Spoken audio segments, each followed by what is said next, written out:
ನಾವು ನೋಡಿ ತುಂಬಾ ಪವರ್ಫುಲ್ ಆಗಿರ್ತಕ್ಕಂಥ ಯಕ್ಷಿಣಿ ಆರಾಧಕರಾದ್ರಿಂದ ನಮ್ಗೆ ನಮ್ಮ ಗುರುಗಳು ಕೊಟ್ಟಿರ್ತಕ್ಕಂಥ ಮಂತ್ರಗಳು ಹೌದು. ಯಾವ್ಯಾವ ಮಂತ್ರ ನಾವು ಕೊಡ್ಲಿಕ್ಕೆ ಬರೋದಿಲ್ಲ.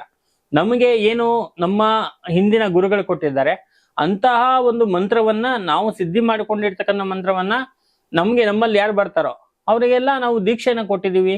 ಅವರಲ್ಲಿ ಕೆಲವರೆಲ್ಲ ಅದನ್ನ ಸಿದ್ಧಿ ಮಾಡ್ಕೊಂಡು ನಮ್ಗೆ ಫೋನ್ ಮಾಡಿ ಹೇಳ್ತಾರೆ, ನೋಡಿ ಇಂಥ ಟೈಮಲ್ಲಿ ನನ್ಗೆ ಈ ತರ ದೇವಿ ಪ್ರತ್ಯಕ್ಷಲಾದ್ದು ಈ ತರ ಹೇಳಿದಾಳೆ, ಇಂಥ ಟೈಮಲ್ಲಿ ಹಿಂಗೆ ನನ್ಗೆ ಅನುಕೂಲ ಆಯ್ತು, ನಂದು ಯಾವ್ದೋ ಕೆಲಸ ಇಷ್ಟು ವರ್ಷದಿಂದ ಪೆಂಡಿಂಗ್ ಇತ್ತು, ನೋಡಿ ಈ ತರ ಆಗಿದೆ ಅಂತಕ್ಕಂಥ ವಿಚಾರವನ್ನೆಲ್ಲ ಹೇಳ್ತಾರೆ. ಇದಕ್ಕೆಲ್ಲ ಕಾರಣ ಏನು ಅಂದ್ರೆ ಅವರು ಮಾಡಿರ್ತಕ್ಕಂಥ ಒಂದು ವಿಶೇಷವಾಗಿರ್ತಕ್ಕಂಥ ಮಂತ್ರಸಿದ್ಧಿ. ಹೌದು. ಆ ಮಂತ್ರಸಿದ್ಧಿಯಿಂದಾನೇ ಅವರ ಕೆಲಸಗಳೆಲ್ಲ ಆಗತ್ತೆ. ಆದ್ರೆ ಅದಕ್ಕೆ ನಮ್ಮಲ್ಲಿ ಬರುವಂತವರಿಗೆ ನಾವು ಫಸ್ಟ್ ಅದ್ರ ನಿಯಮವನ್ನೆಲ್ಲ ಹೇಳ್ತೀವಿ, ಯಾವ ತರ ಮಾಡ್ಬೇಕು ಏನ್ ಮಾಡ್ಬೇಕು ಅಂತ. ಈಗ ಒಂದು ಸಾಮಾನ್ಯವಾಗಿರ್ತಕ್ಕಂಥ ಒಂದು ವಿಶೇಷವಾಗಿರ್ತಕ್ಕಂಥ ಅದ್ಭುತ ಮಂತ್ರಗಳಿದ್ರು ಕೂಡ ಆ ಒಂದು ಮಂತ್ರಕ್ಕೆ ನಾವು ವಿಶೇಷವಾಗಿರ್ತಕ್ಕಂಥ ಜೀವವನ್ನು ಕೊಡ್ಬೇಕು. ಈಗ ಉದಾಹರಣೆಗೆ ಒಂದು ಗಣಪತಿ ಮಂತ್ರ. ಗಣಪತಿ ಮಂತ್ರವನ್ನ ನಾವು ಮೂಲ ಮಂತ್ರ ಇದೆ, ಶ್ಲೋಕ ಮಂತ್ರ ಇದೆ. ಶ್ಲೋಕ ಮಂತ್ರ ಅಂದ್ರೆ ವಕ್ರತುಂಡ ಮಹಾಕಾಯ ಕೋಟಿ ಸೂರ್ಯ ಸಮಪ್ರಭ, ಇದು ಶ್ಲೋಕ ಮಂತ್ರ. ಹೌದು. ಇದನ್ನ ಯಾರು ಬೇಕಾದ್ರೂ ಹೇಳ್ಬೋದು, ಅವ್ರು ಹೇಳ್ಬೇಕು ಇವ್ರು ಹೇಳ್ಬೇಕು ಅಂತಕ್ಕಂಥದ್ದು ಇಲ್ಲ. ಮತ್ತೆ ಈ ಮಂತ್ರದಿಂದ ಏನಾದ್ರು ಪ್ರಯೋಜನ ಇದೆಯಾ? ಇಲ್ಲ. ನಮ್ಮ ಆಧ್ಯಾತ್ಮಿಕ ನಮ್ಮ ಮನಸ್ತೃಪ್ತಿಗೆ ಇದನ್ನ ಹೇಳುವಂತದ್ದು. ಅದೇ ಗಣಪತಿ ಮಂತ್ರ ಓಂ ಶ್ರೀಂ ಹ್ರೀಂ ಕ್ಲೀಂ ಗ್ಲೌಂ ಗಂ ಗಣಪತಯೇ ವರವರದ ಸರ್ವಜನಮ್ಮೆ ವಶಮಾನಾಯ ಸ್ವಾಹ, ಇದು ಮೂಲ ಮಂತ್ರ. ಈ ಮಂತ್ರವನ್ನ ಹೇಳ್ಬೇಕಾದ್ರೆ ಇದ್ರ ಹಿಂದೆ ಆ ಮಂತ್ರಕ್ಕೆ ಜೀವವನ್ನು ಕೊಡ್ಬೇಕು, ಆ ಮಂತ್ರಕ್ಕೆ ಶಕ್ತಿಯನ್ನ ತುಂಬಬೇಕು, ಆ ಮಂತ್ರಕ್ಕೆ ಶಾಪವನ್ನ ನಿವಾರಣೆ ಮಾಡ್ಬೇಕು.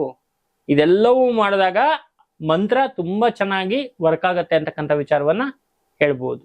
ಮಂತ್ರ ಅಂತಕ್ಕಂಥದ್ದು ಇದೆಯಲ್ಲ, ಇದು ಬಹಳ ಅದ್ಭುತವಾಗಿರ್ತಕ್ಕಂಥದ್ದು. ದೇವಾನುದೇವತೆಗಳೇ ನಮ್ಗೆ ಪ್ರತ್ಯಕ್ಷರಾಗಿ ಬರ್ತಾರೆ ಅಂದಾಗ ನಮ್ಮ ಜೀವನದಲ್ಲಿ ನಾವು ಏನ್ ಬೇಕಾದ್ರೂ ತಗೋಬಹುದು. ನಮ್ಗೆ ಇವಾಗ ನಮ್ಗೆ ಬೇಕಾಗಿರೋಂಥದ್ದೇನು, ನಾವು ಮನುಷ್ಯ ಜನ್ಮಕ್ಕೆ ಬಂದ್ಮೇಲೆ ಧರ್ಮ ಅರ್ಥ ಕಾಮ ಮೋಕ್ಷ. ಧರ್ಮ ಅಂತ ಹೇಳಿದ್ರೆ ನಾವು ಮಾಡುವಂತಹ ಪುಣ್ಯ ಕೆಲಸಗಳು, ಹೌದು. ತಂದೆ ತಾಯಿನ ಚೆನ್ನಾಗಿ ನೋಡ್ಕೊಳ್ಳುವಂಥದ್ದು, ಮತ್ತೆ ಒಂದಷ್ಟು ಜನರಿಗೆ ಬಡ ಜನರಿಗೆ ಸಹಾಯ ಮಾಡುವಂಥದ್ದು, ಮತ್ತೆ ನಾವು ನಮ್ಮ ವ್ಯಾಪಾರದಲ್ಲಿ ಇರ್ತಕ್ಕಂಥ ಧರ್ಮ ಆಗಿರ್ಬೋದು, ನಮ್ಮ ಹೆಂಡತಿ ಜೊತೆ ಇರ್ತಕ್ಕಂಥ ಧರ್ಮ, ಅಪ್ಪ ಅಮ್ಮಂದಿರ ಜೊತೆ ಮಕ್ಕಳ ಜೊತೆ ಇರತಕ್ಕಂಥ ಧರ್ಮಗಳು, ಇದು ಧರ್ಮ. ಅರ್ಥ ಅಂದ್ರೆ ಸಂಪಾದನೆ, ನಾವು ಮಾಡುವಂತ ಸಂಪಾದನೆ ಹೆಂಗಿರ್ಬೇಕು ಅಂತ ವಿಚಾರಗಳು, ಆ ಒಂದು ವಿಚಾರಗಳಿಗೆ ಸಂಬಂಧಪಟ್ಟಿರ್ತಕ್ಕಂಥದ್ದು. ಮತ್ತೆ ಕಾಮ ಅಂತ ಹೇಳಿದ್ರೆ, ಯಾವತ್ತು ಕಾಮ ಅಂದ್ರೆ ಬೇರೆ ಕೆಟ್ಟ ಅರ್ಥ ತಿಳ್ಕೊತಾರೆ. ಕಾಮ ಅಂತ ಹೇಳಿದ್ರೆ ಏನು, ಕಾಮ್ಯ, ನಮ್ಗೆ ಬೇಕಾಗಿರ್ತಕ್ಕಂಥದ್ದು ಕೊಡು. ಏನ್ ಕೊಡು? ದೇವರ ಒಂದು ಭಕ್ತಿಯನ್ನ ಕೊಡು, ನನ್ನ ಹೆಂಡತಿಗೆ ಒಳ್ಳೆ ಒಂದು ಆಯಸ್ಸನ್ನು ಕೊಡು, ಅಥವಾ ಹೆಂಡತಿ ಆಗಿದೆ ಗಂಡನಿಗೆ ಒಂದು ಒಳ್ಳೆಯ ಆಯಸ್ಸನ್ನು ಕೊಡು, ಮಕ್ಕಳಿಗೆ ಆಯಸ್ಸನ್ನು ಕೊಡು, ಕೇಳುವಂಥದ್ದು ಕಾಮ.